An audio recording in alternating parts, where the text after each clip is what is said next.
video, and by the way, hope you had a wonderful New Year's.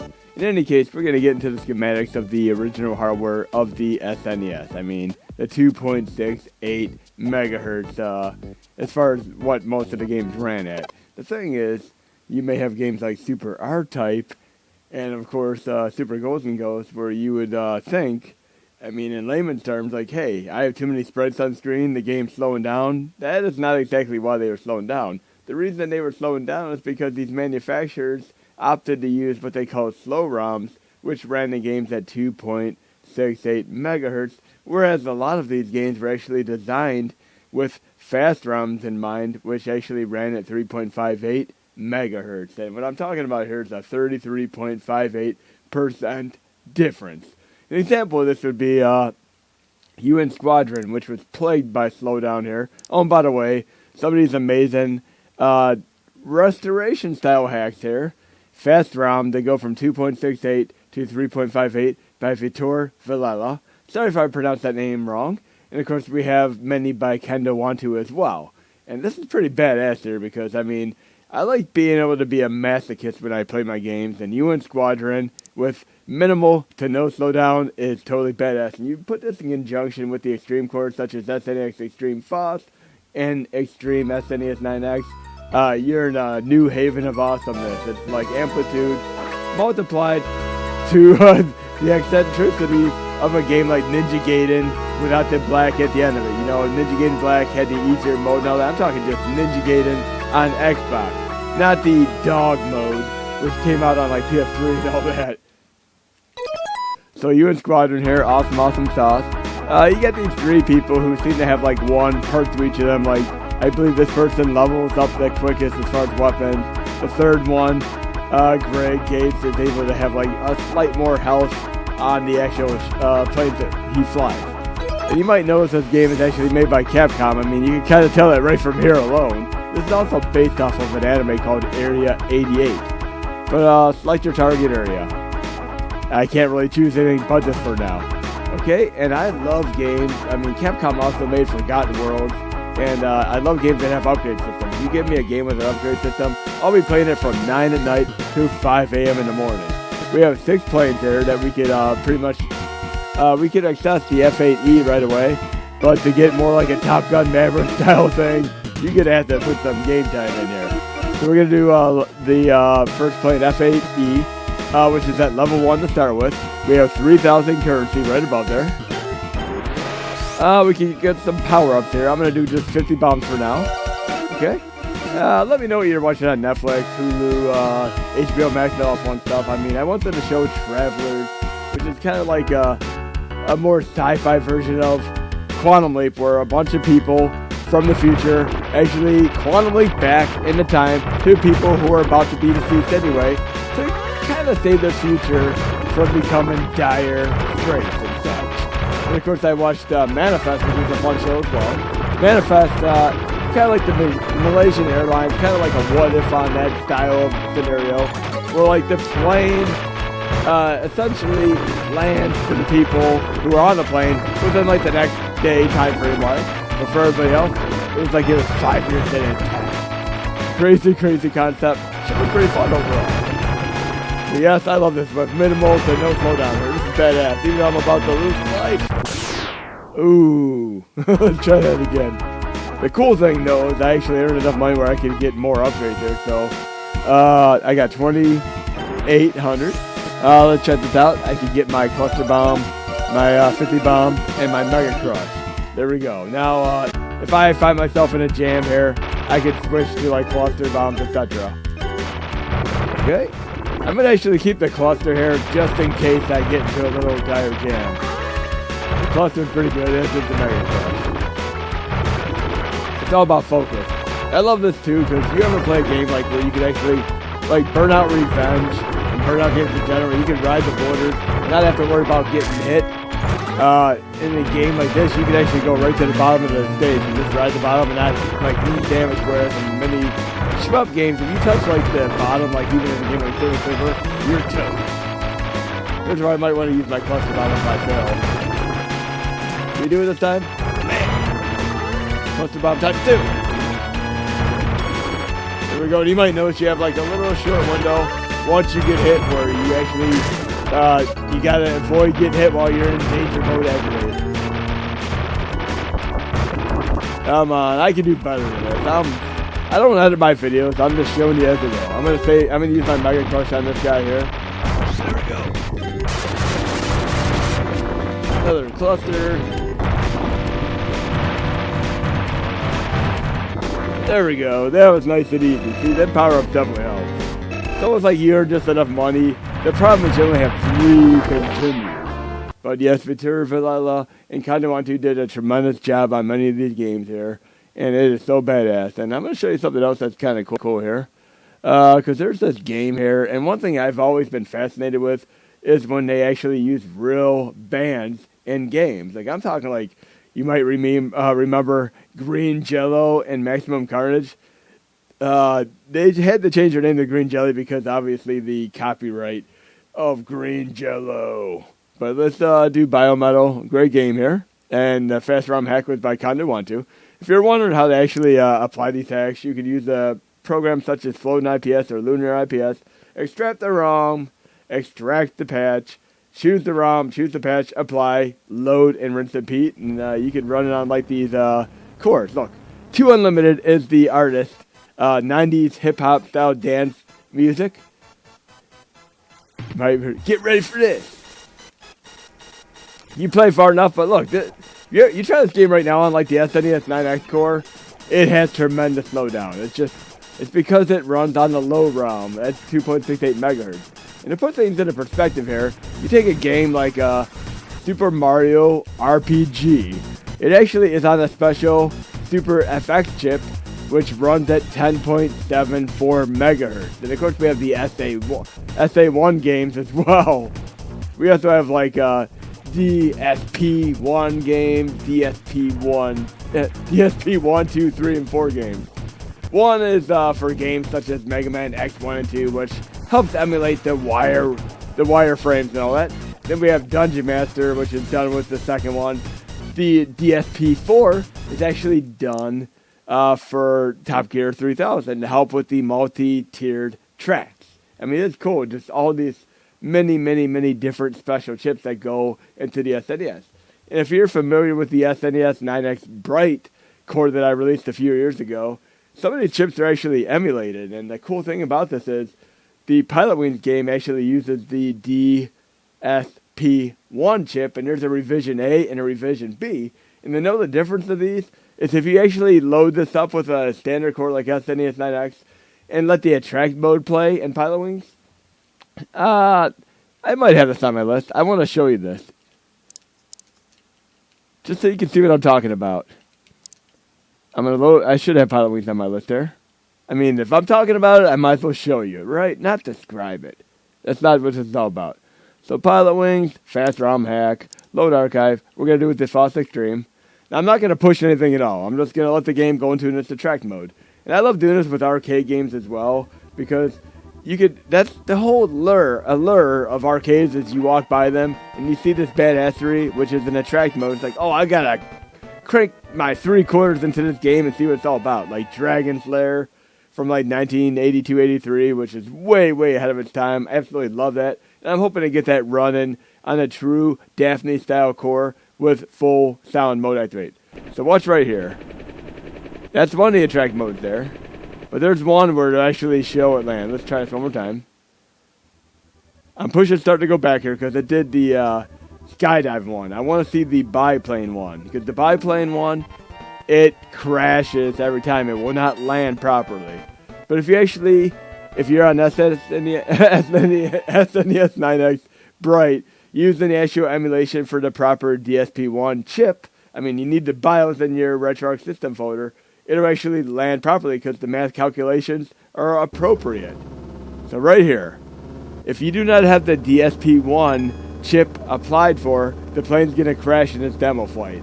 So right now, I do not have this chip properly emulated, nor do I have BIOS for it in this core.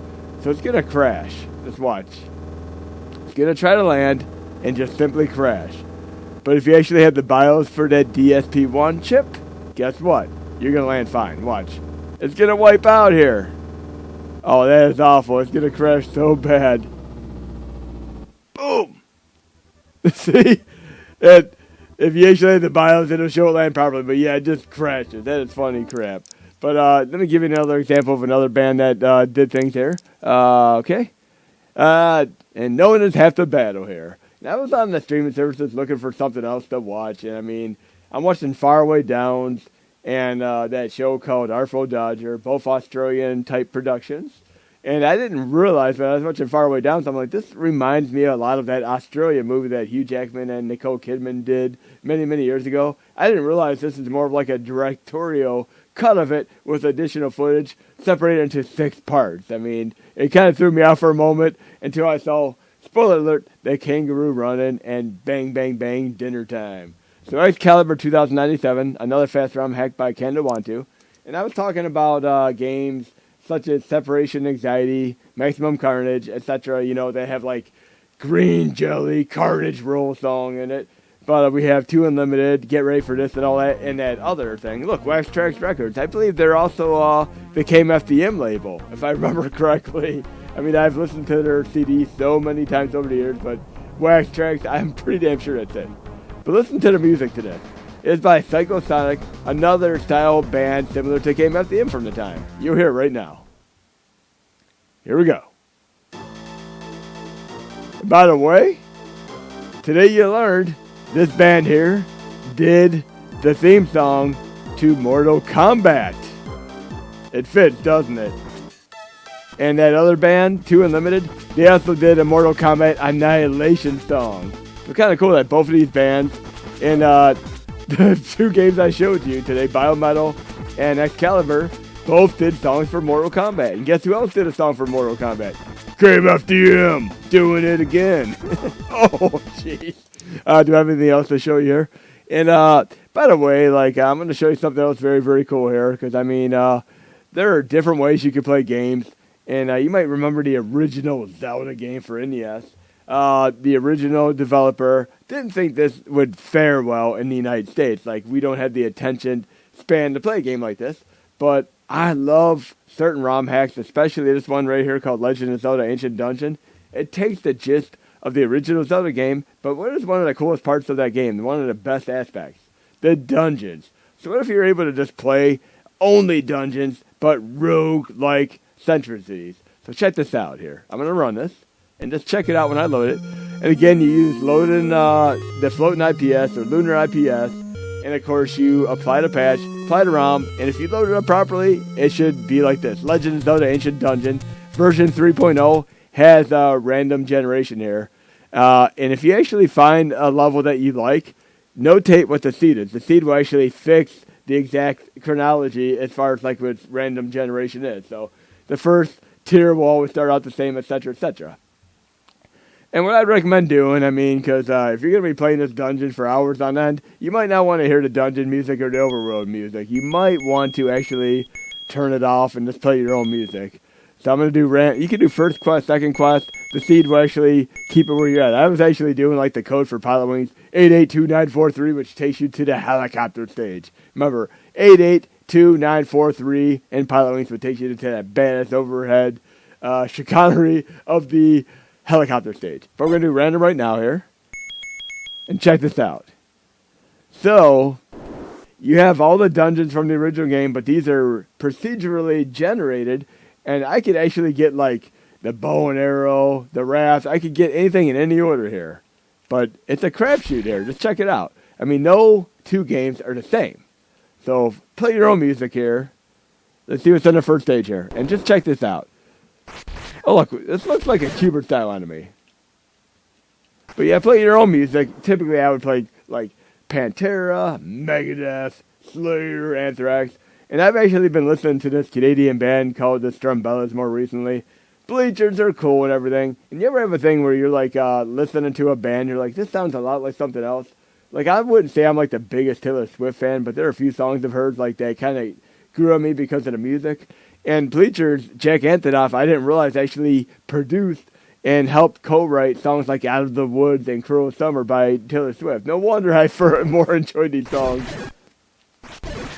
But I'm into like rock alternative music in general, and even back in the 80s, I was like the one-hit wonders, like stuff like Aha, Take On Me. But even though they were like one-hit wonders, I like a lot of Aha's music, and they're great when they play with their orchestra as well. How many bands have you known where you like get the album for this one song, and then you end up liking other music by them? I even liked EMF, and Unbelievable was the song that got me into them. But then I ended up liking all their other albums and all their other music even more than Unbelievable. Don't burden me with your questions and all that. But yeah, them were the days, them 90s hip-hop days. 90s hip-hop was just badass music in general. Even all them songs like Pump Up the Jam. We're talking like Mark Wahlberg when he was with Marky the Funky Bunch. You might remember Everlast with House of Pain. Just so much tremendous music. And I feel old now because I was listening to an oldie station on the way to work today. And you know what? They were playing Nirvana. How old am I to have Nirvana officially be almost like, 35 years old now? Literally close to 35 years old, if not longer. Okay? We need more hearts here. I need a better... I don't want to waste my bombs. I want to save my bombs in case I get to a boss battle. This would be a good place to have like a boomerang. Come on. Okay. And any movies you watched lately? I've actually watched the movie Saltburn, which is by the same director as Promising Young Woman. And Promising Young Woman, I've mentioned this before, kind of came to fruition here as far as like came to light because back in 2020 when we had our COVID and our lockdowns and all that, it was one of the few movies that actually they were pulling almost like rabbits out of a hat here, and they ended up coming up with this movie, like this great gem of a movie that probably would not have got recognized if not for the COVID lockdowns and all that. I mean, it could have flew right under the radar, but it was a great movie, kind of a revenge thriller style movie. But the same person did Saltburn, and it's a lot like Great Gatsby with Leonardo DiCaprio, as well as talented Mr. Ripley with, of course, Matt Damon. Matt Damon's a fun actor to watch in many things. But another thing I was going to mention here, I've been watching like some of these other movies. I was looking on the streaming services, and I noticed they had a Scooby, and they literally have Superman's pet dog Crypto in a Scooby-Doo movie, and the Justice League completely disappears. So Scooby-Doo and his gang have to take on all the villains such as Joker, Lex Luthor, and all that. How's that going to play out? That's interesting. I mean, what kind of Scooby-Doo crossover have they not done yet? They've done WWE, they've done Supernatural, and I really like the Supernatural crossover. I mean, what crossover have they not done yet that they need to do? Okay. We're in Roommate here, and it's cool because it actually tells you how long you last as well as much room you make it to. So we have bombs. We have 8 bombs. We're doing okay now. I might actually get to a boss and make it. But again, you can run into like Dark Nuts or some of the more tough enemies here, depending on how you do. Like right now, and here's the thing. Remember the room I was just in? Check this out. It's a different room now. Because no matter which direction you go, it's a different room every time. I need a better shield here. Give me one of them better shields. It also tells you what you unlock each time out of all the components and items that you could get. But be sure to let me know what other like shows you've been binge watching, movies, etc.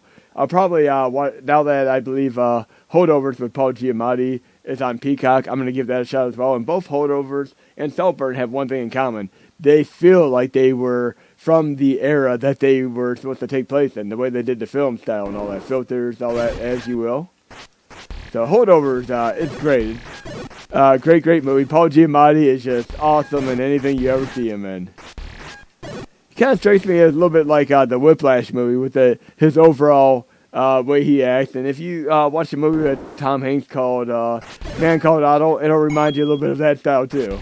Okay? There we go. What do we have there? It's like Shirt Tales. Remember that cartoon? Okay. Oh, what's that going to do? Nothing. Do I want to go up, down, left, or right? And I also like playing Smash TV with that hack. No, let's not get hit. Whoa, that was close. But you ever remember like some of these shows you might have grew up on as a kid, and then when you're older, you realize they only had like a few episodes. Like I watched Manimal, Automan, Shirt Tales, and these shows really didn't have many seasons. But I remember watching Cartoon Network as a kid, and just having all these shows all the time. I didn't realize some of these were like field cartoons that only lasted like 1 or 2 seasons. It's not like the Smurfs, which lasted, what, like 9+ years? Oh, great, really? Oh, give me a boomerang at least. I have a chance of actually getting a boomerang, which would be really, really helpful in stunning enemies. Come on. It's like RNG here. Give me some nice loot. Okay. I want my boomerang. And you know what's weird about stuff like this? I've actually applied the rewind feature right now, and it's kind of interesting here. I'm going to give you something very cool with RNG, random number generator, in game. If you applied the rewind feature and RetroArch set in hotkeys, and the moment you drop an item, like I dropped that clock a couple of screens ago, or my bomb several screens before that, if you rewind it each time, there's a chance you'll get a different item on each rewind and successfully defeating the enemy again. It could be a different item, it could be nothing. I mean, you could literally just kind of like play the odds there. Even in like a game like Mario 2, where you keep doing the roulette thing, you can keep changing it by rewinding it. But here, I mean, you can muck with the system if you wanted to. It's kind of cool in a way. Oh, jeez. I know I gotta be close to a boss now. I have bombs, though. Oh, great. And when you get close to the boss, you'll actually hear the boss noise. It should probably be like in the next room. Not yet. Oh, I hear it. I hear it. I need a heart, though. Whoa! Oh, that snake's gonna get me good. I still need to watch the Five Nights at Freddy's movie on Peacock as well. I didn't realize that the Jim Henson company actually did that. It's kind of interesting how many movies have been done that were kind of copycats of that Five Nights at Freddy's because they couldn't get the rights to it. Interesting stuff, including that Nicolas Cage movie where he doesn't even say a word at all. Okay, we got bombs there. Let's check this out. Let him walk into a bomb. There we go. Bam. Come on. Come on. I don't want to waste my bombs here. I want to take this boss out. Oh, no. Oh. There we go. Got a heart. There we go. Much, much better. Should I go right, left, right, left, right, left, right, left? Ah. Let's try that little rewind thing I was talking about. So input. Hotkey binds. You want to go to rewind. I'm going to apply that to the L trigger.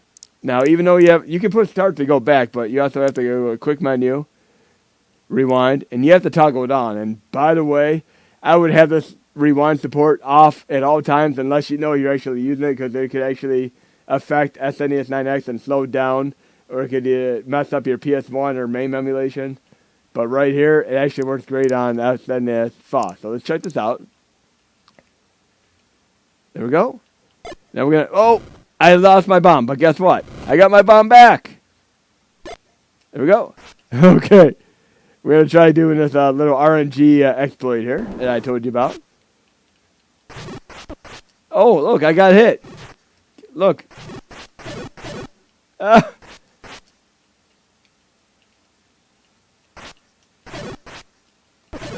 I got hit again.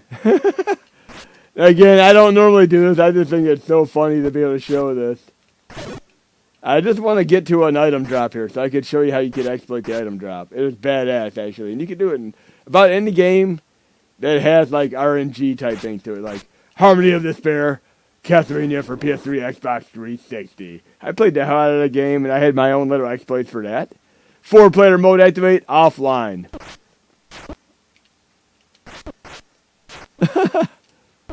And if I had the music playing, it'd be like scratching a record for a rap song, etc. Man, I need to get to a safe place here. Get myself in a corner here. Give me some RNG here, folks. Oh, I should have done it right there. Yeah, right there.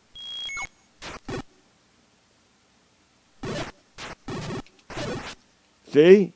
It didn't drop at that time. That's one example, but what I want to try to do is do a better item here. There we go. So we can even try this. Okay, he didn't give me anything. Didn't give me anything. See, he gave me a... There you go, right there. See, it's like different every time. That is cool as hell. Let's try lining myself up here. I'm gonna get like some item here. Ah, that'll work. I'm not gonna cheat anymore. I'm actually gonna try to make it a little bit further. I guess I gotta show you one more cool thing here. Let me perish on purpose here, just so you can see what happens when you perish. Oh no, this is like the hardest enemy in the game. I would have never made it past there. It's like the slime type enemy that's in every game, like our Final Fantasy games, our Phantasy Star games. I lasted 10 minutes, made it to room 21. I didn't get any notable items. But let me check you on one more thing here before I close up the shop on this video. When I'm talking about badass music in games, whoever did the music to this game is definitely a fan of bands such as Supertramp and Yes. Because wait till you check this out. And you might remember like piracy prevention in games way back for DOS and Amiga, etc. You typically have like a code wheel or a manual. But watch what happens when I load this game here. Please enter the code for location RT8. It's automatically doing it because I have this patch to do that. It's entering all the codes automatically there. Normally you'd have to look in a manual or a code wheel and enter them one by one on this keyboard right there. That's how you'd have to do it. So irritating. But once you have them all entered, tap F1. And then you'll be able to choose all these characters. And I'm a massive Gauntlet fan. All of them. Gauntlet Dark Legacy is one of my favorite games of all time. But this is a cool as hell game. And I love the music in this game here. Madness. And listen to this music here. It really sounds like a song that Yes would do. Whoever did this loves their progressive rock. I love progressive rock. I love progressive alternative rock, such as bands like Muse. But listen to this music here. Let me get away from these ghosts. Oh, geez, I'm trapped.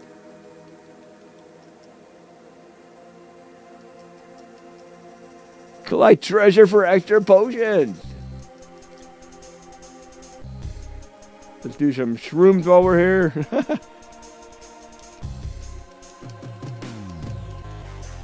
I'm going to let you enjoy the music for a moment here.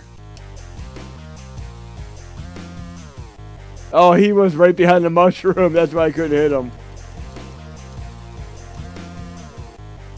Of course, you can take down the monster generator so they stop coming out.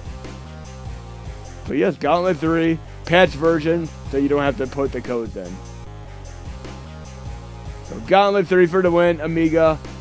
And I'm running this with the UA 4-arm Extreme Core. And speaking of the UA 4-arm Extreme Core, check this out. I'm going to show you the original Castlevania here. And this is the last set of things I'm going to show you for this video. We'll see how time permits here. So Castlevania. And another thing you can do here. Quick menu. Make sure my rewind is disabled. Okay, a lot of times if you actually do not have content loaded and then you change it, it'll actually stick. But if you load it after a game is loaded, it won't stick. So rewind was automatically disabled. It's like a safety measure that we added over time to RetroArch and stuff. Okay, so I'm going to go to quick menu. Well, should we say input, hotkey binds. I'm going to go to fast forward toggle here. I'm going to apply that to L1. There we go. Now I'm going to show you something cool here. Because I want to give you a before and after here. We got Castlevania here. Now notice when I jump in the air, I can only jump one direction, right? I can't like move around in the air. So I'm going to show you another thing. We got where we can only jump in one direction at a time. So it kind of sucks if you get hit mid-air by enemies and such. Now if I keep going right here, I'll show you one more thing here that you might remember here. Almost there. Coming up, folks. Just wanted to show you real quick. Next ladder up and you'll see what I'm talking about. Then we're going to show you the after result. I'm going to go back to normal speed. Now watch what happens when I click the door here. You got time to make a sandwich or go use the bathroom. Or even make a meal. Check this out. It's like the Jeopardy theme here. It takes forever. It's like slow motion. But if I go to this nice fan-made remake of the game, using the assets of the Sharp X68000 Castlevania Chronicle style game, And it's on the Amiga, of all things, running UA4 ARM Extreme. But it's using AGA, the more advanced graphics architecture. I'm going to put start to go into my mouse. I meant to go... Try that one more time. You got to go to the info here. I got my mouse loading a little quicker. There we go. That's what we get the Extreme. That faster mouse. So check this out here. You can use the real mouse too, by the way. So push fire here. Now we're going to play the Castlevania game. Look at this. Jump in the air. I can move around. How awesome is that? And look at that. Parallax scrolling. Dante Retro Dev did a tremendous job on this. Loving it, loving it. We can jump in different directions. And you can even like actually just hold down the button to do the sub-weapons. I'm going to show you the, remember with the doors I was talking about? That take forever to go to? Just check out when we get to a door up here. But very, very badass, and it's literally the entire game up to the Dracula thing. Check, here's another thing that he added that I thought was cool. So watch what happens when an enemy comes behind me. You can knock out 2 enemies with 1. Back to front. That was awesome. So I'm going to try to get to a little bit of this stage here. Oh, remember this? Dumb, I can jump up the stairs now. Jump in all directions, jump up the stairs. Got my holy water. We know the holy water in the original Castlevania decimates most bosses with simply having a multiplier on it. You can literally just do like 1 or 2 hits. It's almost like using the Mega Man 1 glitch. So far, so good. But remember that door that took forever to go through? Check this out. 3, 2, 1, bam! Like Bam Margera all the way here. Let's get some more meat sticks here. Get to our boss. Badassery. I'll do a few more videos over the weekend. Time permitting, I'll try to get the next update out fairly soon. And yes, we're still trying to get that PCE mini hack off the ground. It has, like, we need the desktop application, you know, like a appropriate hacking implementation. Because as of right now, there's a conflict between the kernels, the custom kernels of the NES, the SNES, and the Mega Drive Mini. We don't want to have any kind of conflict. You want to be able to hook up any of the 4 minis and have no conflict whatsoever. And of course, we still need CD support for the PCE minis. I mean, you just have to be patient. If and when it is stable, it will be released. Just be patient. Again, there are other means of emulation for now, so you got plenty of things. If you just, you know, put your mind on something else for the moment, it might come out when you least expect it. I mean, there's no ETA, but it could happen anytime. That's all I can say. Here we go. We're going to do this little boss here. Finality for this video, and I'll do more videos over the weekend. But hope you enjoyed this video thus far, and be sure to let me know what you like as far as like the latest streaming stuff. I'm probably going to watch that Scooby-Doo and Crypto thing, because I love my superhero thing. And I did like the Flash movie. The Flash was a fun superhero movie. I still need to see Aquaman 2 and The Marvels. I've pretty much been catching up on all the superhero movies, but hope you enjoyed the video, and there'll be more to come.